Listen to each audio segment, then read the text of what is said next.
హీరోగా వరుణ్ తేజ్ జర్నీ డిఫరెంట్గా ఉంటుంది. హిట్ ఫ్లాప్లకు అతీతంగా విభిన్నమైన కథలు సెలెక్ట్ చేసుకొని తనకంటూ స్పెషల్ ఫాలోయింగ్ సంపాదించుకున్నాడు. గాంధీవదారి అర్జున, ఆపరేషన్ వ్యాలంటైన్తో ఓ అడుగు వెనక్కి పడింది. ఇలాంటి టైంలో భారీ అంచనాల మధ్య వచ్చిన మట్కా ఎలా ఉంది? ప్రేక్షకుల రియాక్షన్ ఏంటి?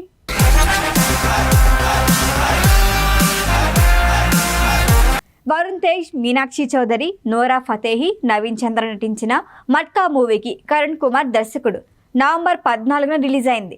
ఈ సినిమా కథ ఏంటంటే, బర్మా నుంచి విశాఖ వచ్చిన శరణార్థి వాసుకి శిబిరంలో ప్రసాద్ పరిచయం అవుతాడు. అక్కడ జరిగిన ఓ గొడవ వల్ల చిన్నప్పుడే జైలుకి వెళ్తాడు. బయటకు వచ్చిన తర్వాత పూర్ణ మార్కెట్లో అప్పలరెడ్డి దగ్గర పనికి చేరతాడు. అలా కొబ్బరికాయ కొట్లో పనిచేసే వాసు మట్కా కింగ్ ఎలా అయ్యాడు? సుజాతలో ప్రేమ, వాసు ప్రయాణంలో నాని, సోఫియా ఎవరు? సిబిఐ కన్ను వాసుపై ఎందుకు పడింది? వాసుని సాహు పట్టుకోగలిగాడా? ఇంకా స్పష్టంగా చెప్పాలంటే చేతిలో రూపాయి లేని హీరో కోట్లకు అధిపతి కావటం, వేల కోట్ల సామ్రాజ్యాన్ని స్థాపించటం, ఈ ప్రయాణంలో తనని మోసం చేసిన వారిని మట్టి కరిపించటం, ఇదే స్టోరీ. పాతసారా కొత్త సీసా అంటూ తాను చేయబోయే వ్యాపారం గురించి ఓ డైలాగ్ చెబుతాడు మట్కా కింగ్ వాసు. సినిమా గురించి చెప్పటానికి ఆ డైలాగ్ సరిగ్గా సరిపోతుంది.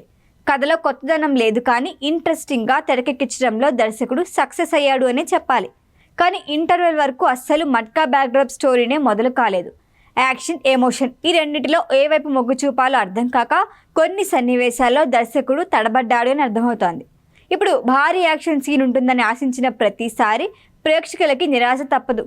కూతుర్ని కిడ్నాప్ చేసినప్పుడు హీరో వెళ్తుండగా వచ్చే బ్యాక్గ్రౌండ్ సాంగ్ సహనానికి పరీక్ష పెడుతుంది.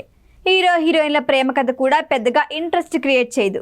కొన్ని సీన్స్లో జీవి ప్రకాష్ కుమార్ బ్యాక్గ్రౌండ్ మ్యూజిక్ బాగా అనిపిస్తుంది. సినిమాకి first plus point Varun Tej అనే చెప్పుకోవాలి.